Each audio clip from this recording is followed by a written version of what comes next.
continue to learn and use cultural intelligence, your cultural intelligence will expand. It's not a step-by-step process, and it's not a process in which you think there's an ultimate outcome, that once you reach a certain goal or result, that then you're culturally intelligent. Rather, cultural intelligence is about learning more about yourself and your interactions with different cultures, and that there's always room for growth and development. The next piece to this is that cultural intelligence demands that we as individuals, and if you're a manager or in a position of leadership in your own organization, that leaders really gather more information and knowledge about cultural facts. That cultural facts are really important, but it is really about the awareness of how the cultures work and how those values and beliefs of those cultures either contradict or may not be in alignment with your own thinking and your own motivation. So oftentimes you may hear about cultural intelligence as the head, the heart, and the body of CI. And the heart is basically the emotional intelligence piece, the social intelligence piece. The head piece is really the cognitive piece, the strategic thinking piece. And then the body is your behavior. How are you going to adapt your gestures, your verbal and nonverbal communication to fit? So now that we know what these differences are, how might you use cultural intelligence, and how might that be useful to you? Well, I think that, we live in a world in which change is always constant, and we need to be not only adaptable and flexible in our approaches to intercultural work, but I'm sure that, for all of you who are participating, either whether you're in a role of management or leadership, or if you're not in a role of management and leadership, I'm still pretty confident that you're being asked to help people to either work through or come to terms with the changes that differences often bring into interpersonal relationships.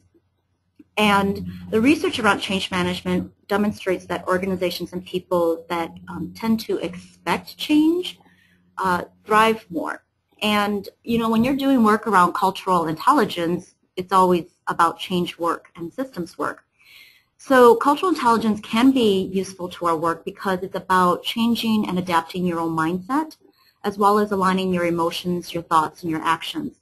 And here I've listed for you, as you can see, 5 different ways in which I found CI to be helpful to myself, but also ways in which other organizations and clients that I've worked with have found it to be helpful.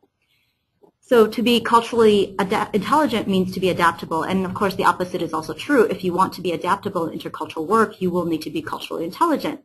So by practicing these principles of cultural intelligence, you do learn to become more adaptable. The other piece is this recognizing your self-concept, and I love this piece about cultural intelligence because what it does is it really forces you to explore the idea of your own beliefs, your values, your attitudes, and your opinions that you have of yourself and that you have of other people. And in doing that, what it does is that it helps you to discover thought patterns that maybe you weren't conscious of. And through these thought patterns, you just start to discover the emotions that you might have, whether those emotions in cross-cultural, intercultural situations are about fear, frustration, or maybe joy or excitement. And really to explore, well, what are those thoughts that are then producing those types of emotions that people have within their intercultural work? And then as you specifically call out your thought patterns, it also helps you, I think, to think more strategically about the cultural idiosyncrasies that can occur within intercultural situations. Now, I've also known that when I've spoken with people who use CI, that those individuals who use CI often turn negative situations within working around differences to one that is more positive, and that they start to see more possibilities. So I think that the usage of CI helps individuals to stay more present and more positive in working through those cultural differences than feeling the emotions and feelings of frustration or anger or disappointment even in themselves or in other people. So what are the components to CI? Cultural intelligence emphasizes 3 areas, and those 3 areas are called metacognition and cognition. The second area is often seen as motivation and mindfulness, and then the third piece is about adaptive behavior. And I think there's a much easier way to remember that, and I often think about it as the ABCs of cultural intelligence, and I think about it as acquire, build, contemplate, and do.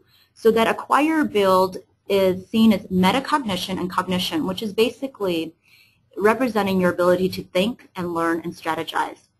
So as an example, when you're conducting outreach to a community that is unfamiliar or new to you, it's about you and your thinking of this situation and the tasks that are involved and your own personal learning. So that's the acquire and build, which is the metacognition and the cognition part, and sometimes even called the headpiece of cultural intelligence. In cultural intelligence, the principle of motivation is this contemplation, or the contemplate. And really what it refers to is your own self-efficacy and your own confidence, as well as your ability to be persistent and your own alignment with your actions to your personal values. So this contemplation piece of CI, because it asks you to explore and examine your emotions and feelings, it does ask you to be more present. It asks you to be more compassionate. And it also asks you to be more forgiving in your intercultural work with people. In the fourth piece of cultural intelligence is the adaptive behavior. And that's represented in this diagram by the do, which is your ability to have a repertoire of skills and your ability to be adaptable in your behavior. Now, Richard Carlson said that everything we do has this potential to influence another human being, and that the key element here is not to second guess yourself, but rather to become conscious of your life choices and those influences that are around you. So Richard Carlson, who is a psychologist, spoke about, this level of, on a day-to-day level, being more conscious of the choices that you make, your thoughts and your feelings, and your behaviors to people. So when do we choose to adapt to our environments? What are the choices that we make, and what are some of the things that we let go, and how has some of our choices affected our beliefs and values? Okay, so those are the components to CI: acquire, build, contemplate, and do. Now, before we move on to each of these components more closely, I'd be interested just kind of making sure that people are in alignment with what I've said and are understanding the elements of CI. So I'm going to do another little poll here, and it's going to be a little mini quiz. And what I would be interested in knowing, once I get to my poll here, is asking you a true or false question. Is CI, so this is a statement, cultural intelligence is a person's ability to successfully adapt to unfamiliar cultural settings and environments. True or false?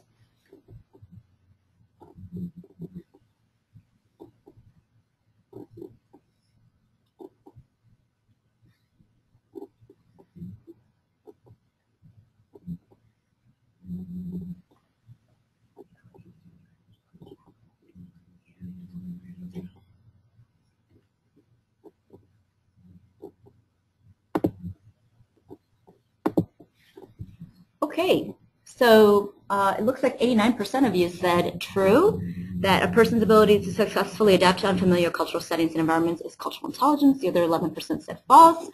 And I'm going to say that this is actually a trick question. There is actually a word that's missing in here. The statement should read, cultural intelligence is a person's ability to successfully adapt to new and unfamiliar cultural settings and environments. So the key word here that was missing is new. Now, the reason why this is important is because something that is new to you is something that you've encountered, explored, seen, felt for the first time. But and when something is unfamiliar to you in a cultural interaction, it's generally not well known to you, or you're not well acquainted with that particular information or fact or gesture. So of course something can be new and unfamiliar at the same time. But as an example, the reason why it's important to think about new and unfamiliar is that I'm going to use the example of the gesture of a thumbs up sign. Here, at least in the United States, the thumbs up gesture generally means good job, okay, all right, way to go, I support you, something that generally illustrates something positive. Yet in some countries, the thumbs up sign can be an insult. So the gesture itself may not be new to you, but that meaning that it is an insult can be unfamiliar to you. So it's really important that it's not just that you don't think of just cultural intelligence as unfamiliar settings to you, but it's also about new experiences, new feelings, and new emotions that you may feel related to the experience of working with another culture. Okay. Great. So let's go to the next question, which is cultural intelligence consists of which principles? And I would like for you to apply, check all that would apply here.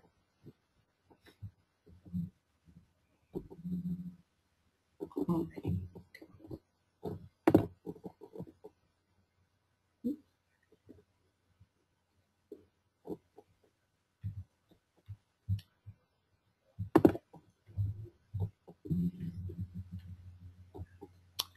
Okay, well, I thought we had a great idea with this poll, but it looks like there we go.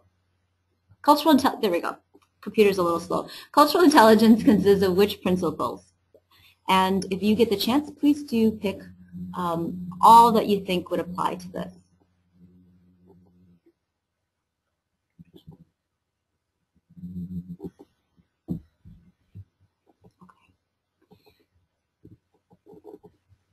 Great.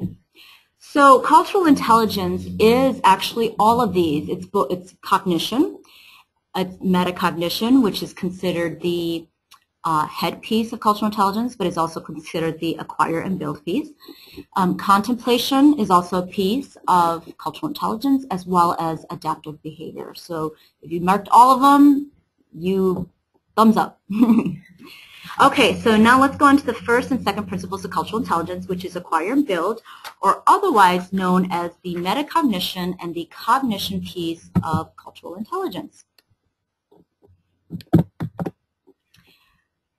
Well, I have here a quote from the Buddha, who once said, "What we think, we become." And this is because in many Eastern philosophies of thought, and even in some fields of psychology, the thinking and the thoughts that one has about oneself and their situation can and will become, habitual patterns. So this is also true in organizations as well as in department programs and services that you provide, that when you have specific thought patterns, those thought patterns of what we can or can't do are often unconscious patterns that can be felt by people in an organization, or if you're in a team, within your team. So in cultural intelligence work, we have to pay really close attention to these thought patterns. And the thought patterns are phrases like, for example, I can't find a Latino person to be a board member, or it's great to have Chu be on our staff because he can then help interpret for our Vietnamese clients when they come in.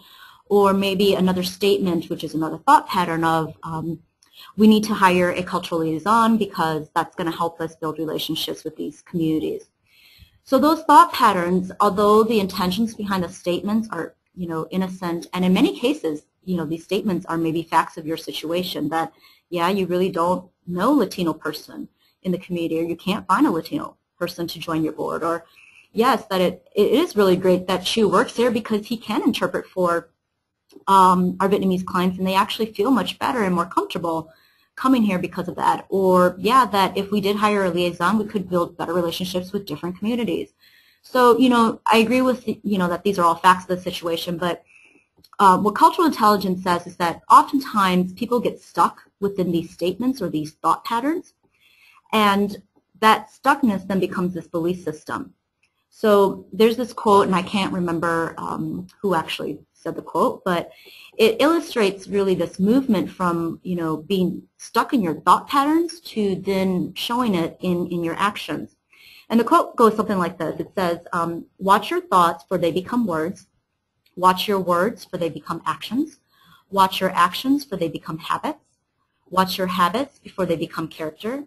And watch your character for it becomes your destiny. Okay, so in cultural intelligence work, we really have to pick apart our thoughts, no matter how innocent or fact-based they might look like on the surface. And this is the piece that is called the metacognition. And, metacognition is just another fancy word for thinking about your thinking. So what cultural intelligence does is it helps you when you practice it, is that you start to get into the mode of practicing